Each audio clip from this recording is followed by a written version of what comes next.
Você já bebeu? Já. Você já usou drogas? Já. E você considera o álcool uma droga? Quantos anos você começou a beber? Acho que vai de um primeiro com 13 anos. Você sabe que o álcool é considerado uma droga. Você considera isso, na sua opinião? Eu considero, porque a partir do momento que uma pessoa pode ficar viciada, isso pode trazer um mal pra ela, eu acho que pode ser considerado uma droga. O álcool ele tem a necessidade as pessoas utilizam ele para se socializar? Com certeza. E por que isso acontece, você acha? Eu acho que se fosse no meu caso é porque eu sou muito tímida, então eu uso o álcool pra me soltar mais. Eu acho que na maioria dos casos é assim, pra se socializar, como você falou. Eu não bebo, mas eu acho que é isso. O álcool ele é considerado uma droga. Você considera o álcool uma droga? Não, porque eu só tomo cerveja. Você já tomou álcool? Já. Quantos anos? Comecei a beber com 15, não bebo mais, mas comecei com 15 anos. Às vezes você vê pessoas tímidas e tal que acabam achando um meio de se soltar um pouco mais e tal e acaba até exagerando um pouco. E qual efeito você sente no seu corpo? Eu me sinto mais feliz, alegre, fico mais agitada, menos tímida. Eu acredito que o álcool, ele, de uma maneira mais contida, ele pode ser um meio de descontração e tudo mais, mas em excesso, sim, é algo que não faz bem pra você. Acho que solta um pouco mais as pessoas, né, quando você bebe um pouquinho. Fica mais fácil se comunicar para algumas pessoas. Eu acho que sim, tipo, eu sou uma pessoa bem tímida, então quando eu bebi pela primeira vez eu me soltei muito mais. Então eu acho que sim, ajuda, mas não significa que a pessoa tem que beber pra se tornar mais sociável, sabe? Você considera o álcool uma droga perigosa? Sim, muito mais às vezes que outras drogas que são proibidas de repente, só que socialmente é mais aceita, por exemplo, o álcool. Por exemplo, nos Estados Unidos eles tentaram proibir, mas não conseguiu, né? Então assim, é uma coisa que é uma herança, né? Que é difícil de quebrar o paradigma. Agora se você for ver, de repente ela pode ser até menos pior para a sociedade do que uma maconha, por exemplo. Mas a maconha é proibida e o álcool não.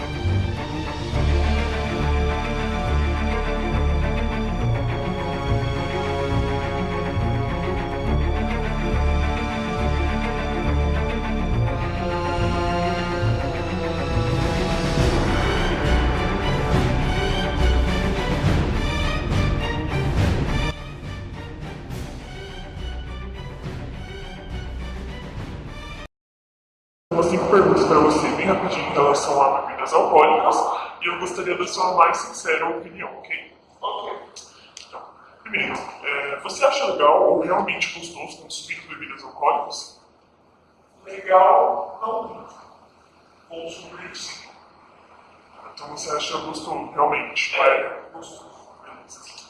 Você já deu o famoso PT? Não. Mas já chegou a ter uma experiência um pouco além do que você deveria? Sim. Caiu no chão, mas não perdi não. Ok. Valeu a pena? Não muito. Agora, em relação aos seus pais, qual seria a reação deles ao saber sobre os seus hábitos com a bebida? Ou se sabem, me fala um pouco sobre a postura deles em relação. Bem, se eles soubessem, eles seriam muito bravos. A postura deles seria de um castigo, essas coisas todas. Ok. E a última, só para finalizar, por que você resolveu beber pela primeira vez? Experimentar, talvez seja legal assim, no projeto não. Então foi uma coisa mais social, assim, não foi tipo sua, de verdade. Não. Tipo, ninguém me obrigou, ninguém me beber, não tava numa festa, numa lixo. Não foi sozinho mesmo. Entendi. Ok, então, muito obrigado. Ok, então vou te fazer 5 perguntinhas rápidas sobre consumo de bebidas alcoólicas e eu gostaria da sua mais sincera opinião e relato de experiências, ok? Ok. Você acha legal ou realmente gostoso consumir as bebidas alcoólicas? Sim. Você já deu o famoso PT? Nunca. Valeu a pena, assim, consumir a bebida? Algumas vezes. Ok. Em relação aos seus pais agora, qual seria a reação deles ao saber sobre os seus hábitos com bebida? Ou se sabem, me fala a postura deles. A minha mãe não gosta. E as minhas irmãs também não. Então você é o único, assim, que tem da sua família que gosta de beber essas coisas? Não. Ok. Por que você resolveu beber pela primeira vez? Incentivo dos amizades. Entendi. Um meio social, então, isso no seu caso, mas sim, você te obrigaram ou você realmente queria? Não.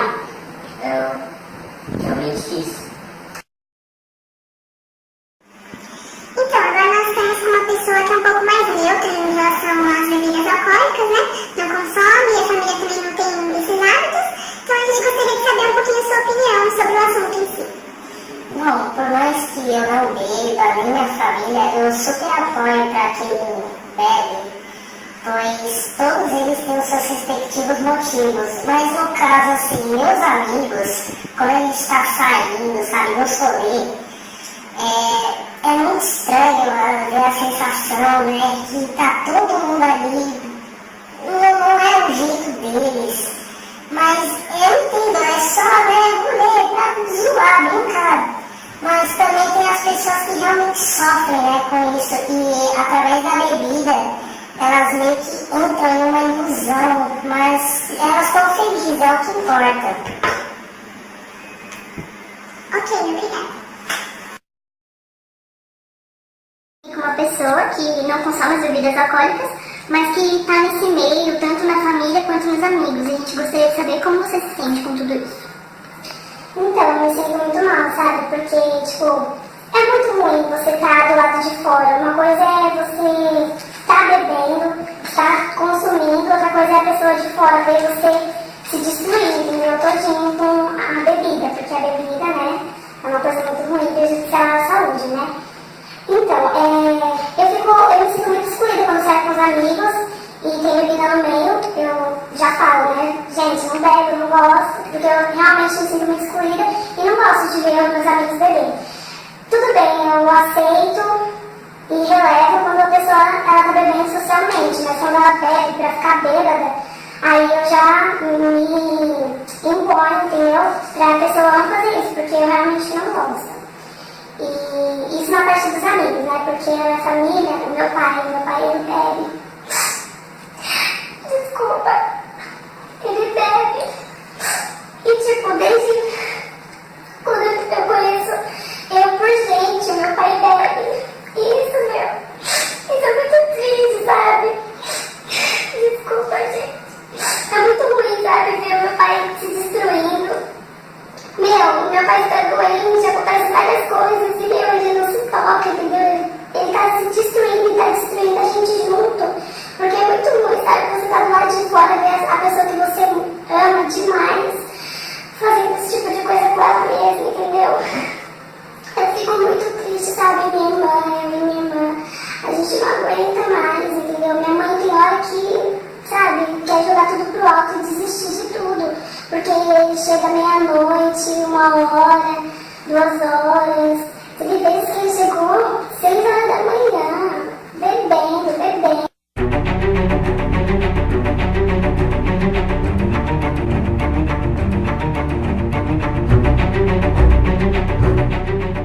Para começar, é importante que se diga que essas duas figuras aqui representadas são a de cima, o terminal pré-sináptico, e embaixo, o pós-sináptico.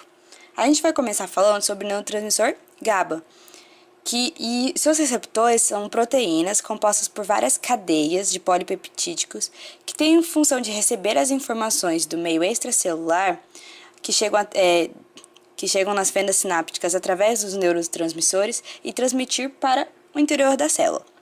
Para cada subunidade desse receptor foram encontradas diversas variantes moleculares, de modo que existem vários subtipos do GABA. De acordo com pesquisas, o álcool interfere principalmente no receptor GABA-A, aqui representado no nosso trabalho por esse triângulozinho verde. A função dos receptores GABA é moderar o influxo de íons cloro para o meio intracelular através de um canal central, que aqui no nosso trabalho está representado por esse círculozinho azul, lembrando que o cloro ele é cloro menos, então é logo cloro negativo. Normalmente, com a despolarização de um neurônio pré-sináptico, as vesículas contendo GABA são liberadas na fenda sináptica, desse jeito, e se conectam ao seu receptor, provocando a abertura dos canais de cloro, permitindo o influxo desse íon, tornando o neurônio mais negativo. Normalmente, já tendo esse efeito inibidor. Agora a gente vai explicar, aqui voltando para o começo do nosso trabalho, como o álcool ele interage nesse meio. Depois do álcool ele ser processado já, digerido pelo nosso organismo, ele entra nessa fenda sináptica, aqui representado por essa ameba marrom, e ele interage com o receptor, juntamente com o GABA, e potencializa as aberturas desses canais de cloro. Então, o que acontece? O álcool ele se liga ao receptor, o GABA se liga ao receptor, e o álcool faz com que esse canal fique aberto, digamos assim, por mais tempo, ocorrendo muito mais influxo de íons cloro, então íons negativos, tornando o neurônio mais negativo e mais difícil de se despolarizar. Esse efeito intensifica a inibição do neurotransmissor GABA, gerando como resultado um efeito muito mais inibitório no próprio cérebro, levando relaxamento, sedação, como aquelas responsáveis pelo movimento, memória, julgamento. Por isso que as pessoas ficam mais lertas, digamos assim, quando elas bebem.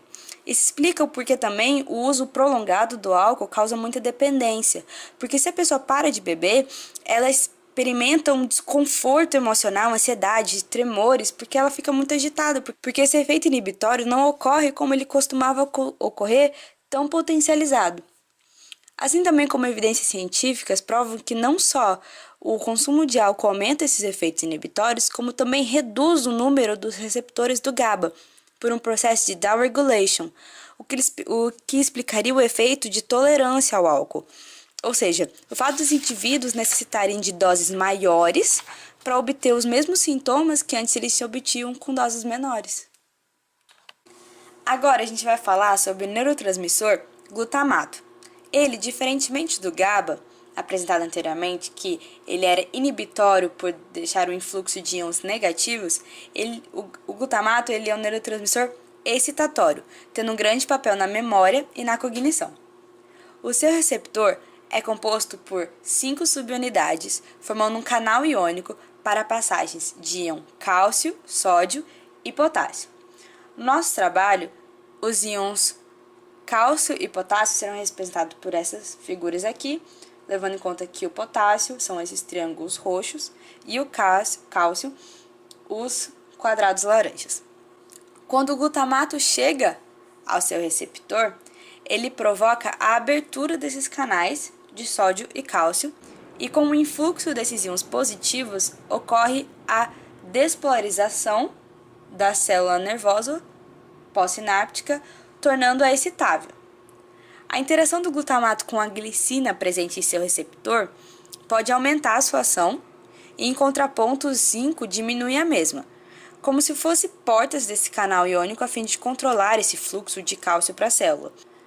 O que acontece quando o álcool interage nesse sistema? Aqui a gente adiciona um álcool nessa fenda sináptica e ela interage justamente com a glicina presente no receptor, que era responsável, digamos, por abrir a porta desse canal iônico. Ele interage com essa glicina e inibe a ação do glutamato. Isso diminui o efeito excitatório do sistema, pois vão entrar muito menos íons positivos, deixando o pós-sináptico mais negativo. Para compensar esse bloqueio dos receptores de glutamato que acontece, há a proliferação do aumento da sensibilidade dos mesmos.